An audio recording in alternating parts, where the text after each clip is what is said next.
तो आज हम पाठ देखेंगे, पाठ शल्य चिकित्सा के प्रवर्तक सुश्रुत। तो इस पाठ को लिखने वाले लेखक हैं डॉक्टर यतीश अग्रवाल। इनके विषय में अगर हम देखते हैं तो इनका जन्म हुआ था 20 जून 1959 को, और इन्होंने स्वास्थ्य शास्त्र और आयुर्विज्ञान की ज्ञान गंगा को आकाशवाणी, दूरदर्शन, हिंदी पत्रिकाओं के माध्यम से जन जन के तक पहुंचाने वाले तथा चिकित्सा पत्रकारिता के प्रेरक यतीश अग्रवाल सुविख्यात सफदरगंज अस्पताल नई दिल्ली के वरिष्ठ चिकित्सक के पद पर कार्यरत थे। तो ये चिकित्सक तो थे ही, साथ ही साथ पत्रकारिता का भी कार्य करते थे। बहुत सारे इनको भारत रत्न और बहुत सारे पुरस्कारों से भी इनको सम्मान दिया गया है। तो पाठ को हम प्रारंभ करते हैं। भारत की एक बहुत प्राचीन नगरी वाराणसी है। वाराणसी जो शहर है बहुत ही पुराना शहर है, और इसको हम धार्मिक महत्व से भी जानते हैं। और आगे हम पढ़ेंगे तो हमें पता चलेगा कि शिक्षा के क्षेत्र में भी वाराणसी शहर का बड़ा ही महत्व है। तो गंगा नदी के तट पर ये शहर बसा हुआ है। गंगा की निर्मल धारा सहस्त्रों वर्षों से इसके आंचल में मचल मचल कर बहती रही है। इस नगरी का अपना सैकड़ों वर्ष पुराना वैभवशाली इतिहास है। हमेशा से यह नगरी शिक्षा का बड़ा केंद्र रही है। प्राचीन काल में यह काशी राज्य की राजधानी थी, और मतलब बहुत पुराने समय से ही इस शहर का बड़ा ही व्यापक इतिहास है। बहुत ही पुराना ये शहर है, बहुत प्राचीन समय की हमें धरोहर इस शहर में हमें अगर हम देखना चाहें तो हमें मिल जाएंगे। आज से लगभग 2500 वर्ष पहले की बात है। गंगा तट से थोड़ी दूर एक पाठशाला थी।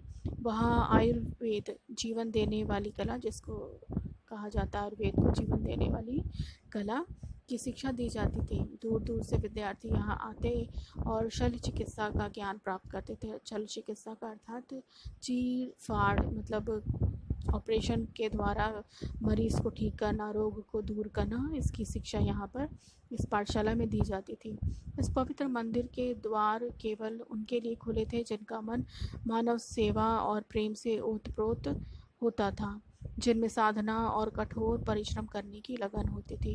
तो इस समय भी हम देखते हैं हमारे जो डॉक्टर्स हैं, सिस्टर्स हैं, किस तरह से हमारा ये जो वैश्विक बीमारी है उसे लड़ने के लिए किस तरह से ये तैयार रहते हैं। अगर ये ना हो तो बड़ा ही मुश्किल हो जाए हमारा जीना या हमारा जीवन प्राप्त करना।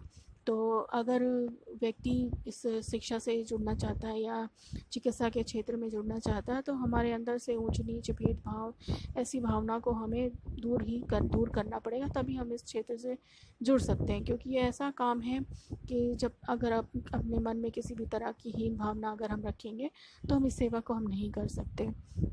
इस पाठशाला के आचार्य महर्षि सुश्रुत थे। शल्य चिकित्सा के रूप में उनका यश चारों दिशाओं में दूर दूर तक फैला हुआ था। तो बहुत सुप्रसिद्ध थे उस समय के आचार्य सुश्रुत। कई लोग इनका नाम जानते थे, फेमस थे बहुत ही ज़्यादा। वे स्वयं काशी के राजा दिव्यदास के शिष्य थे। तो आचार्य जो थे, आचार्य थे ही, साथ ही साथ उन्होंने राजा देवदास से शिक्षा भी प्राप्त की है शल्य चिकित्सा की। देवदास को भगवान धन्वंतरी का अवतार कहा गया है। सुश्रुत के प्रारंभिक जीवन के बारे में आज कोई निश्चित जानकारी नहीं मिलती। अगर इनके जीवन का रहन सहन और इनकी शिक्षा दीक्षा आदि के विषय में हमें पूरी कोई पुख्ता जानकारी हमारे पास नहीं है। बस इतना कहा जा सकता है कि इनके पिता का नाम विश्वामित्र था, और बाल्यकाल इनका बचपन जो है गंगा की पावन नहरों से खेलते हुए बीता था। बड़े होने पर उन्होंने काशी के राजा महान चिकित्सा शास्त्री दिव्योदास की देखरेख में चिकित्सा विज्ञान की शिक्षा प्राप्त की, और वे अपने समय के अद्वितीय शल्य चिकित्सक हुए। अपने जीवन काल में उन्होंने बहुत सी नई शल्य तकनीकें विकसित की थी। तो ये अद्वितीय उस समय के चिकित्सक थे, मतलब इनके जैसा उस समय कोई विशेष चिकित्सक नहीं था पुराने ज़माने में।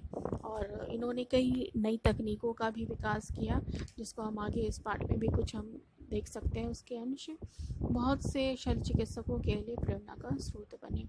उनके द्वारा रचित चिकित्सा ग्रंथ सुश्रुत संहिता एक महान ग्रंथ है।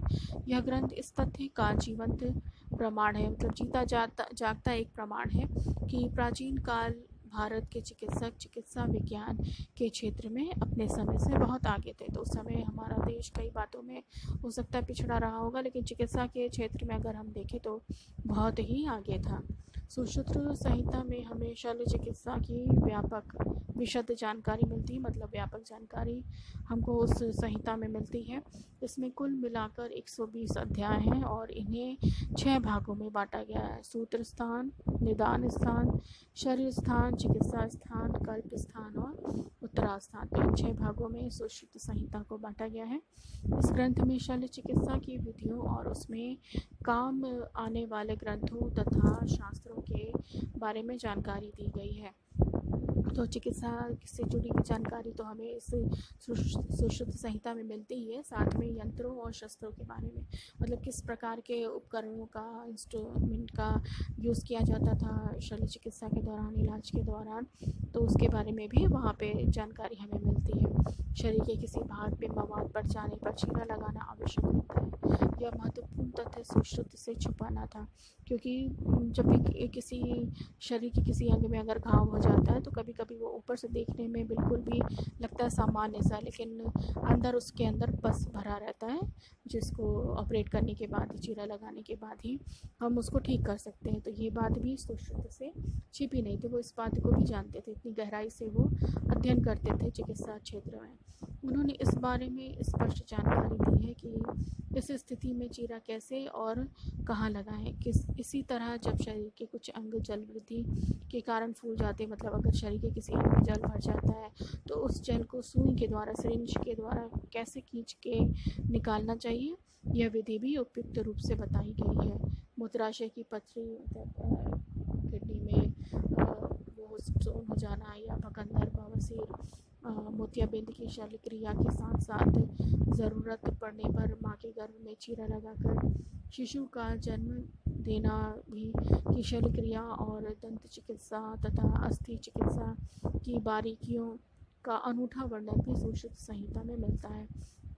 तो उस समय से ही बड़ा ही विकसित था चिकित्सा क्षेत्र, उस समय भी इस तरह के इलाज हुआ करते थे। इसके अलावा काया श्रृंगार, जिसको प्लास्टिक सर्जरी भी कहते हैं, से जुड़े तरह तरह के ऑपरेशन भी विस्तार से वर्णित है उसमें। तो आज के समय तो प्लास्टिक सर्जरी बहुत ही विकसित है, अपने आप को खूबसूरत दिखाने के लिए या किसी प्रकार के विकार को, शरीर में कोई विकार हो गया उसको छुपाने के लिए इस तरह के सर्जरी का उपयोग किया जाता है।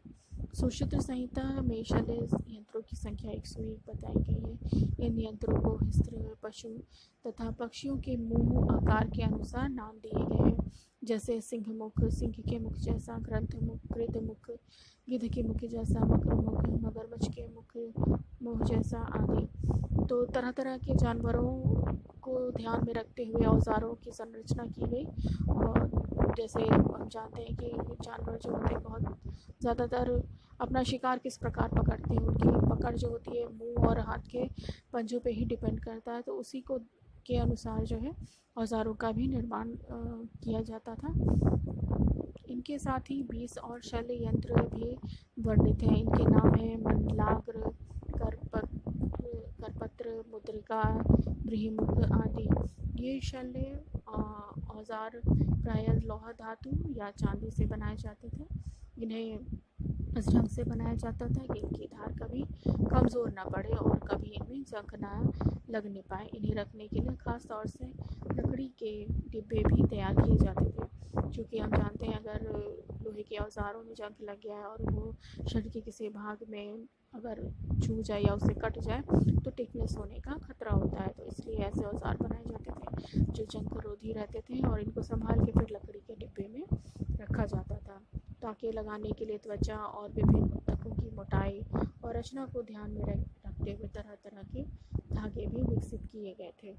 तो उस समय जो है तरह तरह के धागे विकसित हुए थे, क्योंकि हमारे शरीर की त्वचा की मोटाई ये डिपेंड करता है हमारे शरीर के भागों पर। जैसे पैर के तलवे की मोटाई काफ़ी अधिक होती है, थोड़ा कड़ा होता है, चेहरे का अगर हम स्किन हम देख लें तो वो काफ़ी थिन होती है, पतली होती है, तो उसी के अनुसार धागे भी बनाए जाते थे।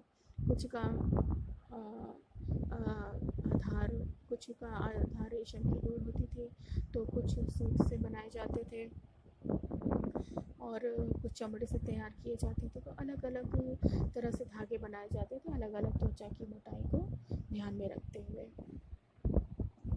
तो कुछ घोड़ों के बालों से भी बनाए जाते थे। घोड़े के बाल जो होते हैं, पूंछ के बाल काफ़ी मजबूत होते हैं, थिक होते हैं, तो उनका भी प्रयोग किया जाता था। त्वचा को सीने में और टाँके लगाने के उपयोग में लिया जाता था। इसी प्रकार कई किस्म की सुइयाँ भी उपयोग में लाई जाती थी, कुछ मोटी, कुछ पतली और कुछ घुमाव लिए हुए, तो कुछ कम और कुछ बिल्कुल सीधी।